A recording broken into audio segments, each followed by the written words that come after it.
Welcome to the last edition of Diplomatic Channel for the year 2014. I am Amarachi Ubani, and it feels great to be back. Even greater is the anticipation for the new year, though we will most likely witness a spillover of most of the conflicts that erupted this year.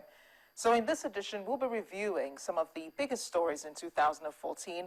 And if you're watching from this part of the world, you will agree that this has been Nigeria's most challenging year security-wise. The abduction of the Chibok schoolgirls, who unfortunately remain missing, still tears many hearts. The Nigerian military has promised it is doing everything to bring them back, but 8 months later, we've heard nothing about the girls, their whereabouts, nor their living condition. This year also, the Boko Haram said it was agreeing to a ceasefire with the military. At least that's what the military said following negotiations with key members of the sect.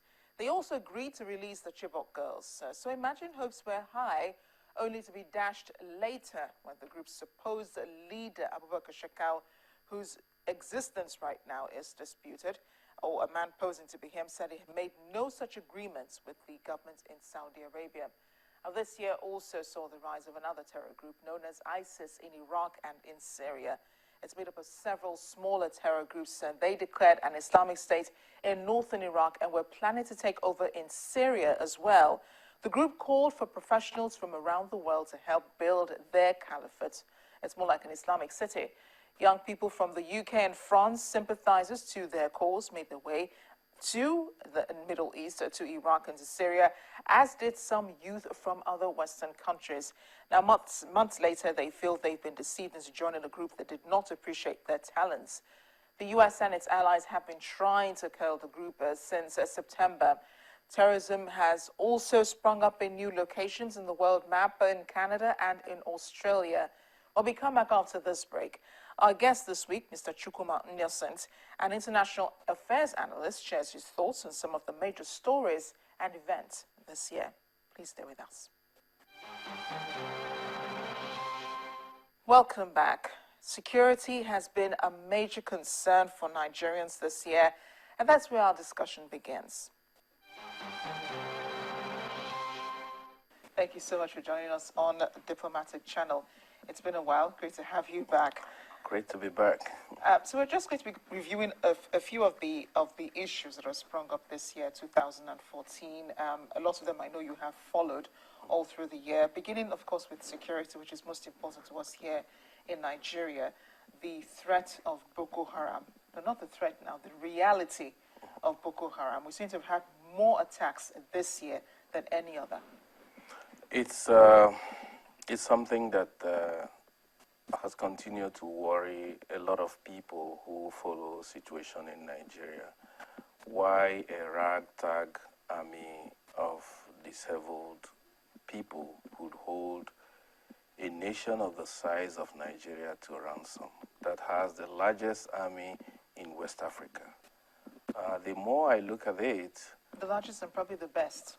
The best, the largest, the most experienced, and what have the one that is looked up to whenever there's a problem in the region could not suddenly take care of his own business in his own backyard.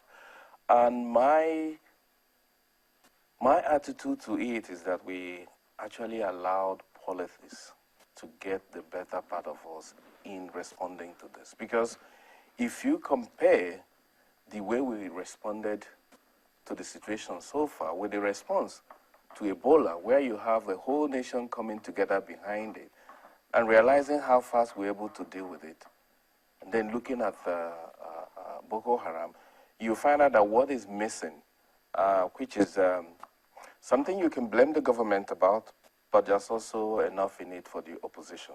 Because when it broke, if you look at between 2011 and now, people have responded differently. People initially saw it as just another Niger Delta situation that should be treated in the same way with the same measures. People have responded by accusing the military of, being high-handed in response to it, and now everybody is blaming government and the military, and rightly so, for not doing enough. If we have seen this threat as one that faced the nation from inception, perhaps it would have been handled differently. And as we speak, in the last, since May 2011, that this whole situation has been tracked, over 28,000 Nigerians have been killed in violence. Boko Haram is responsible for about 8,000 of them, and the Nigerian state about 11,000, which speaks to... So when you say the Nigerian state, you mean the army? The army. When you talk about the state, the instrument of coercion at the hands of the state is the security forces, led by the military.